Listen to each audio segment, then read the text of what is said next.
سرۆک بارزانی تاوەکو ئێستا پشتیوانی ئێوەیە؟ بەتەکید یعنی پشتیوانیەکەی بەردەوامە. هەر پێش تقریبا 2 مانگە من بە خزمەتی گەیشتم، ئەوە دائیمەن لە دوور و نێزیک متابعە کە ئاستی کۆلیژی سەربازی تا چ ڕاددایەک بەرز بیتەوە و هەموو مەواقفەکان بە جەنابیان دەڵێن لە ڕێگای با بڵێم وەزارەتی پێشمەرگە و لە ڕێگای سکرتاریەتی جەنابیان. لە ساڵی 2016 کە پۆستی ڕاگیرایەتی کۆلیژی سەربازی زاخۆم وەرگرت، بە حقیقت پاش دیراسەتێک ئەویدی و بە تەکلیفی جەنابی ڕێزدار سەرۆک بارزانی کە ئەم کۆلیژە بە ناوی کۆلیژی سەربازی زاخۆی دوو بوو سەر بە وەزارەتی بەرگری عێراقی فێدرال بوو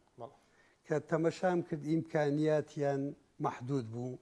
لە ڕووی وەرگرتنی قوتابیان، لە ڕووی بنیە تەحتی، لە ڕووی لە هەموو بابەتەکانی تر، بەڵام بە هیمەتی خوای گەورە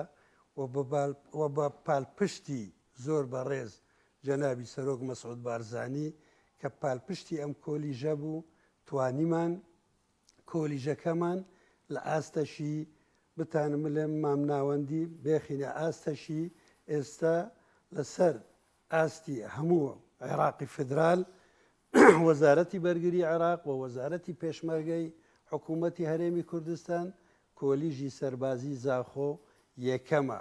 هەم لەسەر کۆلیژەکان و هەم لەسەر هەموو یەکەکانی سەر بە وەزارەتی بەرگری